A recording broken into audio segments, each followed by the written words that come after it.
എനിക്ക് അതിനെപ്പറ്റി പറയാനുള്ളത് വെച്ചാൽ ഈ നമ്മളെ ഹെൽത്ത് സെൻ്ററിൻ്റെ കാര്യം തന്നെ ആദ്യമായിട്ട് എടുത്ത് പറയാം. രാവിലെ 10 മണിക്ക് അവിടെ എത്തി 1 മണിയാകുമ്പോഴത്തേക്കും സാധാരണ ഒരൊറ്റ ഡോക്ടറെ ഉണ്ടാകാറുള്ളൂ. ആ ഡോക്ടറെ പോവും. ഇപ്പോഴാണെങ്കിൽ രാവിലെ 8 മണി മുതൽ വൈകുന്നേരം 6 മണി വരെ ഹെൽത്ത് സെൻ്റർ പുരോഗമിച്ചിട്ടുണ്ട്.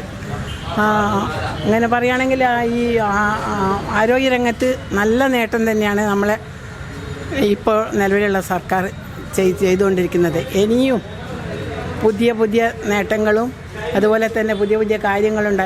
ഇപ്പോൾ തന്നെ ഈ ഹോസ്പിറ്റലുകളിൽ ഭക്ഷണങ്ങൾ, മരുന്നുകൾ ഇതൊക്കെ കൊടുക്കുന്നത് ഈ സർക്കാരിൻ്റെ നേട്ടം തന്നെയാണ്.